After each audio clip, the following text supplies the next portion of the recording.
অসম ৰাজ্যিক সমিতিৰ মাননীয় সভাপতি তৰণী বসুমতাৰীদেৱ, সভাত উপস্থিত দলৰ নীতি নিৰ্দেশক মাননীয় বিশ্বনাথ মাঝীকে প্ৰমুখ কৰি আমাৰ কেন্দ্ৰীয় সমিতিৰ যিমান সংখ্যক আলহী অতিথি আছে, ৰাজ্যিক সমিতিৰ যিমান সংখ্যক বিষয়ববীয়া আছে, জিলা সমিতিৰ যিমান সংখ্যক বিষয়ববীয়া আছে, ব্লক সমিতি সাৰ্কুল সেক্টৰ সমিতিৰ প্ৰমুখে কৰি আমাৰ বুথ সমিতিৰ যিমানখিনি বিষয়ববীয়া আছে, আমি সকলোকে সৰ্বপ্ৰথমে মোৰ ফালৰ পৰা আন্তৰিক ধন্যবাদ আৰু হস্তাংগ প্ৰণাম জনাইছো।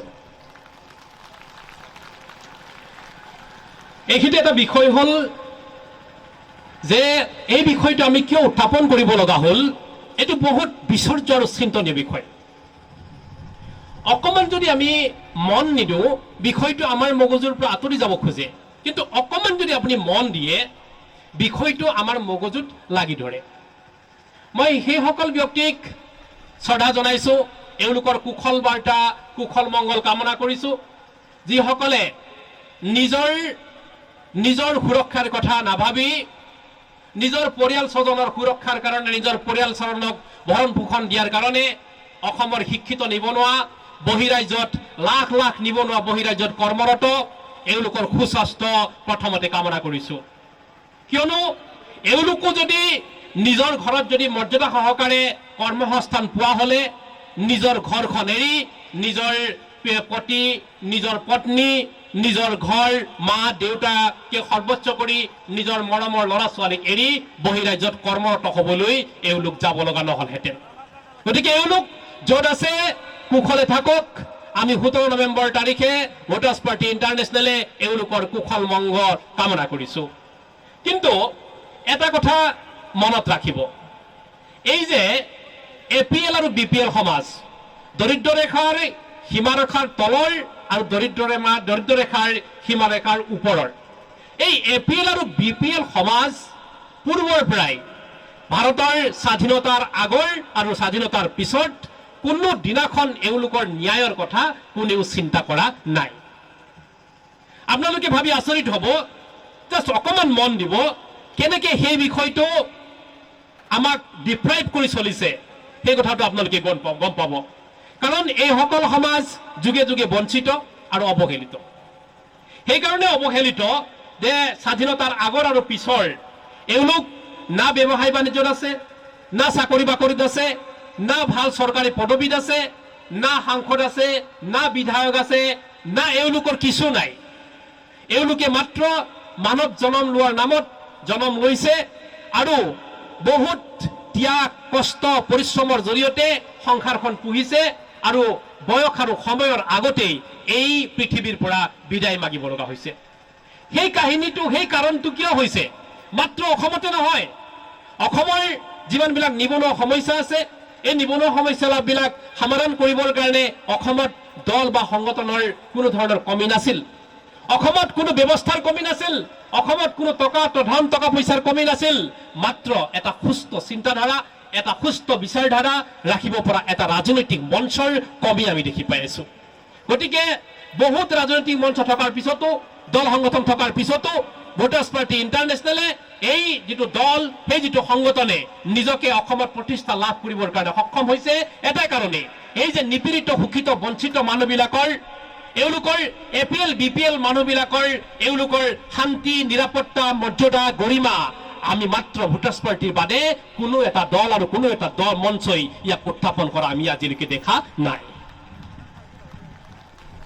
এটা কথা হল, আমাৰ ন্যায় সমতাৰ কথা কোৱা দল সংগঠনৰ অভাৱ, বিপৰীতে জাতিবাদ, ধৰ্মবাদ, বিপৰীতে জনজাতিবাদ, বিপৰীতে আঞ্চলিকতাবাদ আৰু ৰাষ্ট্ৰীয়বাদত মত্ত এওঁলোকে মাত্ৰ আপোনাক মোক ব্যৱহাৰ কৰি নিৰ্বাচনত ভোটখিনি লৈ জাষ্ট এওঁলোকে নিজৰ সমৃদ্ধি, নিজৰ ল'ৰা ছোৱালী, নিজৰ পতি পত্নী, নিজৰ ঘৰ বাৰী সমৃদ্ধি কৰাত ব্যস্ত। এওঁলোকৰ ল'ৰা ছোৱালী ভাল ভাল স্কুলত পঢ়াই আছে, কিন্তু APL BPL সমাজৰ স্কুল নাই আজি। এওঁলোকক পঢ়াবৰ কাৰণে, এওঁলোকক চিকিৎসা কৰিবৰ কাৰণে আমাৰ ব্যৱস্থা তেনেই নিম্ন। সেই নিম্ন ব্যৱস্থাত আমাৰ ল'ৰা ছোৱালীয়ে স্কুল এৰি আমাৰ ল'ৰা ছোৱালী পলাবৰ আৰম্ভ কৰিছে, আমাৰ ল'ৰা ছোৱালী বহিৰাজ্যত গৈ কাম কৰিবৰ কাৰণে আৰম্ভ কৰিছে। যি কৰ্ম সংস্কৃতি সৃষ্টি হৈছে, এই কৰ্ম সংস্কৃতি এই গণতান্ত্ৰিক বা আধুনিক সমাজৰ শুভ লক্ষণ নহয়। আমাৰ ল'ৰা ছোৱালীক মাত্ৰ গোলাম বনাইছে, নিবনুৱা বনাইছে। আৰু ইয়াৰ নেতাসকলে, যিসকল নেতাই আমাৰ ল'ৰা ছোৱালীক অসমৰ পৰা পুঁজিপতিৰ হাতত গতাই দি এওঁলোকে কৰোৰ কৰোৰ টকা লৈ সেই টকাৰে আমাক কিনি আমাক ইয়াত ৰাজনীতিত ব্যৱহাৰ কৰিছে। সেই কথাৰ পৰা আমি প্ৰতীয়মান হয় যে ৰাজনীতিৰ নামত গঠিত পুঁজিপতি চৰকাৰ আৰু দল সংগঠন বিলাকে মাত্ৰ 3% মানুহৰ সুখ সমৃদ্ধিৰ কাৰণে ইয়াত অসমত যদি হিচাপ কৰে 18টা ৰাজনৈতিক দল আছে।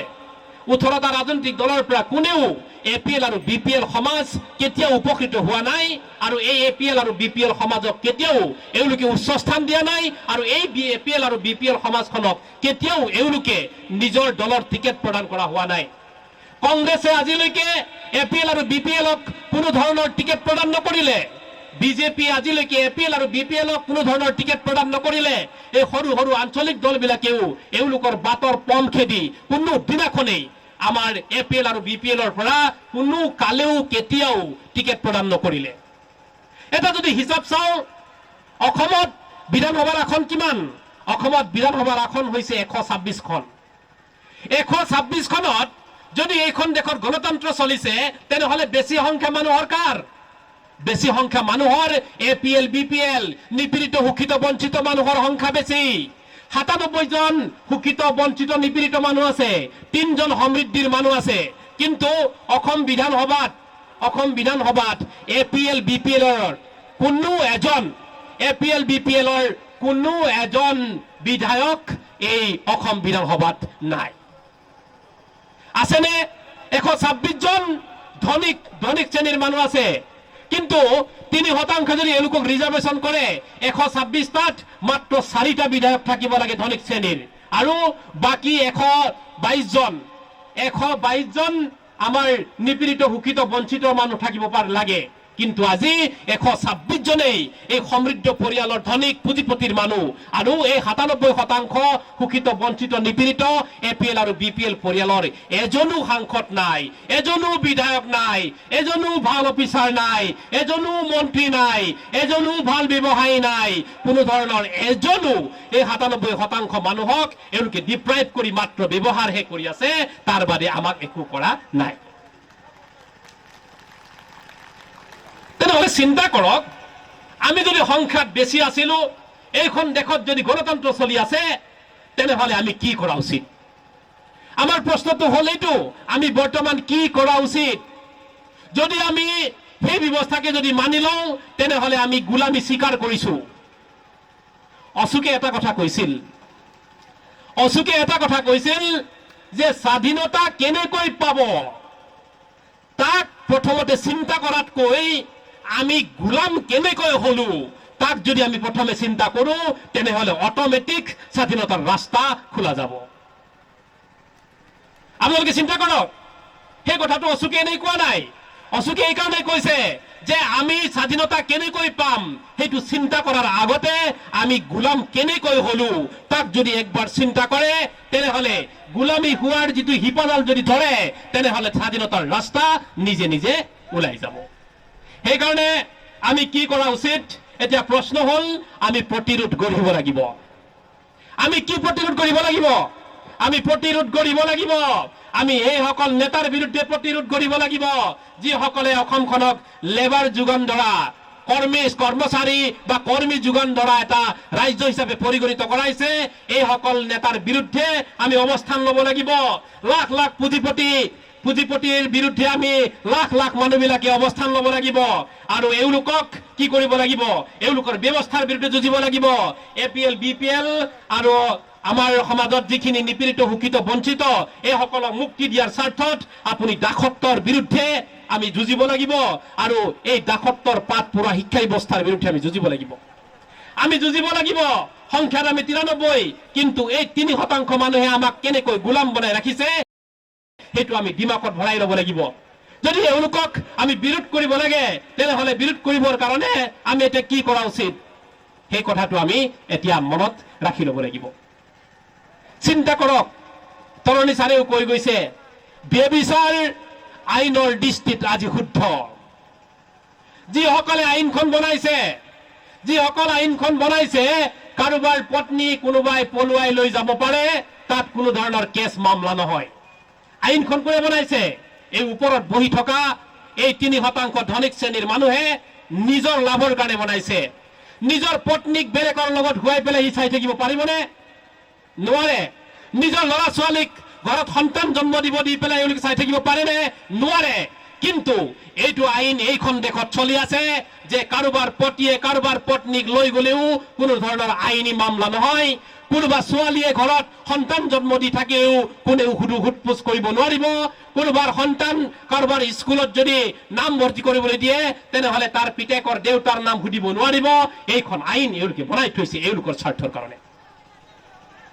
সেইকাৰণে এই ব্যভিচাৰী ৰোধ কৰিবৰ কাৰণে আপোনালোকক এটাই কথা কৈছো, আমি যিখিনি কাম কৰিছো যে ভাৰতীয় সংবিধানে যেনেকে আমাক অনুসূচিত জাতি আৰু অনুসূচিত জনজাতিৰ নামত সংৰক্ষণৰ ব্যৱস্থা কৰিছিলে, ঠিক আমাক এতিয়া এই সংৰক্ষণৰ ঊৰ্ধ্বত গৈ পেলাই আমাক APL আৰু BPL ৰ সংৰক্ষণ লাগে। আমাক চৰকাৰী চাকৰিত, ব্যৱসায় বাণিজ্যত, সাংসদ বিধায়কত, মন্ত্ৰীত আমাক এতিয়া কি লাগিব? আমাক ৰিজাৰ্ভেশ্যন লাগিব। যদি ৰিজাৰ্ভেশ্যন নহয় তেনেহলে নিপীড়িত মানুহবিলাক কোনো কালে নিৰ্বাচনত জয়ী হ'ব নোৱাৰে। আমাক ৰিজাৰ্ভেশ্যনৰ প্ৰয়োজন। ৰিজাৰ্ভেশ্যন বিনা নিৰ্বাচনত জয়ী হ'ব নোৱাৰে। মই 3টা নিৰ্বাচন খেলিছো, মই গম পাওঁ যে মই 3টা নিৰ্বাচনত আমাৰ নিচিনা APL BPL মানুহ কোনো দিনাখনেই এই বিধানসভা আৰু লোকসভাত যাব নোৱাৰে। এই বিধানসভা আৰু লোকসভাত যদি যাব নোৱাৰে তেনেহলে এই নিপীড়িত 97% মানুহৰ সমস্যাৰ কথা কোনে উত্থাপন কৰিব নোৱাৰে।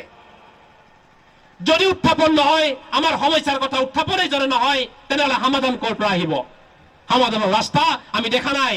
এইকাৰণে চৰকাৰক কৈছো যে 93% জনসাধাৰণৰ কাৰণে, 93% শোষিত নিপীড়িত বঞ্চিতৰ কাৰণে, 93% APL আৰু BPL ৰ কাৰণে অসম বিধানসভাত ৰিজাৰ্ভেশ্যন দিয়ক। 122খন APL BPL ৰ ৰিজাৰ্ভেশ্যন দিয়ক আৰু মাত্ৰ 4খন পুঁজিপতিৰ কাৰণে ৰিজাৰ্ভেশ্যন ৰাখক। এটা আমাৰ দাবি, কিন্তু এই দাবি আমি মুখেৰে কোৱা নাই। এই দাবিৰ কাৰণে অহা 25 নৱেম্বৰৰ পৰা অসম বিধানসভাৰ অধিৱেশন আৰম্ভ হ'ব। অহা 25 নৱেম্বৰ, আজি 17 নৱেম্বৰ, আমাৰ হাতত কেইটামান দিন আছে। আমি ইয়াৰ পৰাই ঘোষণা কৰিছো যে অহা 25 নৱেম্বৰত ভোটাৰ্ছ পাৰ্টি ইণ্টাৰনেশ্যনেলে দিছপুৰত আমি চৰকাৰে যিমান দিন অধিৱেশন বহাই সিমান দিনৰ কাৰণে আমি প্ৰতিৰোধ কৰিবৰ কাৰণে আমিও গৈ আছো 25 তাৰিখে। আমিও 25 তাৰিখে গৈ আছো। যিদিনাখন অসম চৰকাৰে বিধানসভা এৰিব সেইদিনাখনে আমি এৰিম। তোমালোক যদি 10 দিন আছা আমি 10 দিন আছো, তোমালোক যদি 20 দিন আছা আমি 20 দিন আছো, তোমালোক যদি 30 দিন আছা আমি 30 দিন আছো। তাত আমি প্ৰতিৰোধ কৰি তুলিম। কিয় এই কথাটো কৈছো? মাত্ৰ ডিফাৰেন্স এটাই থাকিব, তোমালোক এচি ঘৰত এমাহ থাকিবা, আমি এই কঠিন ৰ'দত, আমি ধূলি ধুমুহাত ৰ'দত আমি এমাহ থাকিম। পাৰ্থক্য ইমানেই, তথাপিতো আমাক ৰিজাৰ্ভেশ্যন লাগিব, আমাৰ সমস্যাৰ সমাধান লাগিব। লড়কে লেঙ্গে ভোটাৰ সে, লড়কে লেঙ্গে ভোটাৰ সে, লড়কে লেঙ্গে ভোটাৰ সে। আমি যুঁজিম আৰু জিকিম, আমি কাঢ়ি আনিম। আমি কোনো কাৰণত এই অন্যায় অত্যাচাৰ সহ্য কৰিব নোৱাৰো।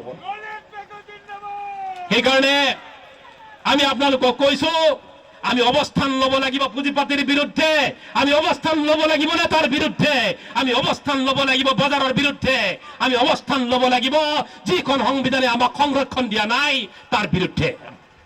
আমি বিৰুদ্ধ গঢ়ি তুলিম। তাত আমি স্পষ্ট জানো এই সকল ত্যাগিত পইচা মানুহে বিৰুদ্ধ গঢ়ি তুলিব। এইকাৰণে আমাৰ প্ৰথম কাম হ'ব আজিৰ পৰা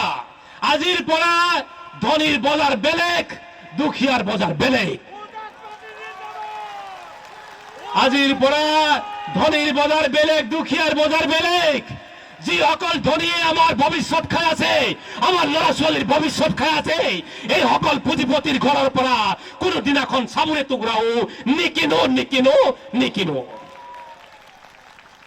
আমি পণ ল'ব লাগিব।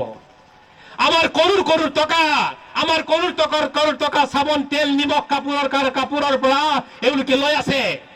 আমাৰ টকাৰ এওঁলোক সমৃদ্ধ হৈ গৈছে আৰু আমাৰ সমস্যাৰ কথা যদি তাৰ উত্থাপন হয় তেনেদৰে নিপীড়িত শোষিত বঞ্চিত ৯৭% মানুহক ৰিজাৰ্ভেশ্যন নিদিয়ে।